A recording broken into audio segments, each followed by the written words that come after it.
After 9/11, the nature of the representations of Islam in the United States, I think, shifted quite dramatically, both of Islam and of Muslims in the country.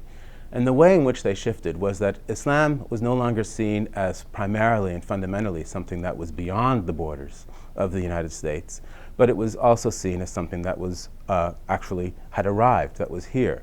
In fact, Islam has a very, very long history in the United States. The practitioners of the religion go back before the Republic. There were sizable numbers of slaves who were brought over from Africa and enslaved in the United States, worked in the United States, who were Muslim of faith and who could actually recite large amounts of Quran and who practiced their faith under enormous difficulties, as one can imagine.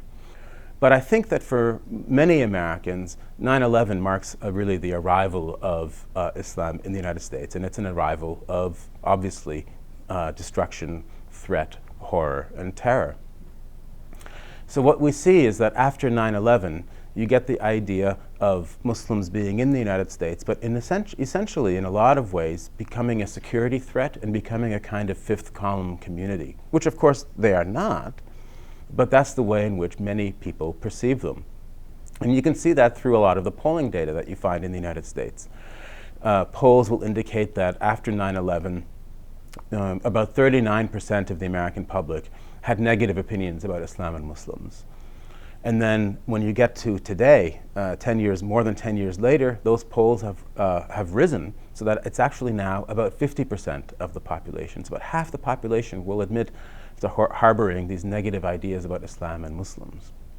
That's quite an extraordinary figure, if you ask me. What's happened over these last 10 years, though, is not just this growing hostility, but I think the nature of Islamophobia, the nature of the fear of Muslims, the nature of anti-Muslim sentiment in the United States has also changed, or has also had added layers to it. The one primary layer that you find over these last 10 years has been essentially the idea that Muslims are a national security threat to the United States. And that idea continues. But over the last few years, you also find the growing narrative that Muslims are also a cultural threat to the United States. So the very activities of ordinary daily life of Muslim American life have now become threatening for some odd reason to many people in the American public. Ordinary activities such as building mosques, for example, of just going to the store, of going to cafes and sitting in restaurants, these things suddenly become seen as cultural threats.